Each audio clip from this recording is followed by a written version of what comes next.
এইসব পিয়ার টিয়ার বাংলাদেশে চলবে না। দেশটা কি লিজ নেছে নাকি? নাসিরউদ্দিন পাটোয়ারি কি দেশটা লিজ নেছে? ওরা এখনো পোলা পান, এখনো নাক ধরে চাপ দিলে দুধ বাইরায়। ওদের রাজনীতি আরও শেখার প্রয়োজন আছে। ওরা বললেই কি আবার এটা পিছানো সম্ভব নাকি? যেটা বাংলাদেশের জনগণ এবং সারা বিশ্ব দেখেছে ফেব্রুয়ারির প্রথমার্ধে নির্বাচন হবে, আর ওরা বললেই নির্বাচন হতে দেবে না, নির্বাচন পিছিয়ে দেবে। এটা মগের মূল্য মনে হয় যেন।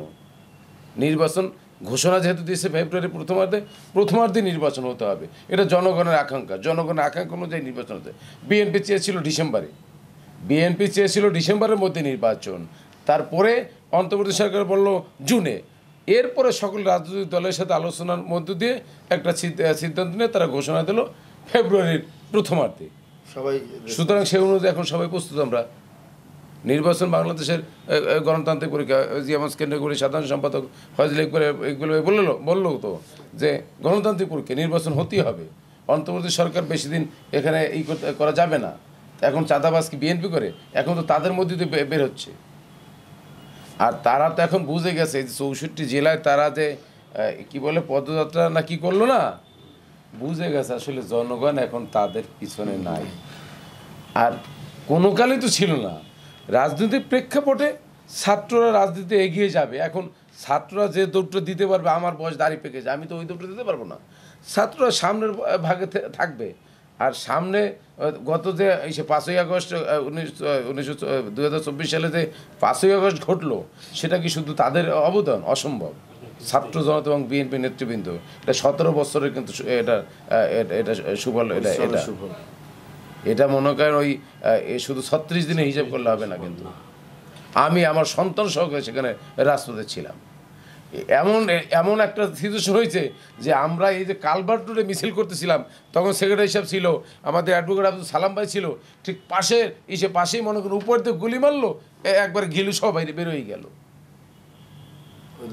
আর আপনারা দেখেছেন না যে বিএনপি, ছাত্রদল, যুবদল, স্বেচ্ছাসেবক দল এসে কয়শই মারা গেছে। সবচেয়ে আন্দোলন সংগ্রামে সক্রিয় ভূমিকা এই বিএনপি নেতৃবৃন্দরাই রেখেছে, বিএনপির ভারপ্রাপ্ত চেয়ারম্যান জনাব তারেক রহমানের নির্দেশক্রমে। এবং বেশিও মারা গেছে, বেশি আহত হয়েছে এই বিএনপি নেতৃবৃন্দ। এটা আপনাদের মাথায় রাখতে হবে। মারা গেছে। আর আপনারা এই যে পিয়ার বলেন, সেক্রেটারি সাহেব একটা কথা হল, পিয়ার কেন আপনারা আলোচনা করছেন? আমি ভোট দেবো এখানে পল্টনে, ধরেন আমি ভোট দেবো, এমপি হবে লালমনিরহাট। আপনি এখানে দাঁড়িয়েছেন সংসদ সদস্য, আপনি ভালো মন্দ এই এলাকার ডেভেলপ আপনাকে দেখিয়ে আমরা এসে ভোট দেবে জনগণ। কিন্তু সেখানে এমপি হবে যাইয়া এখানে ভোট দেবার, এমপি হবে ওখানে।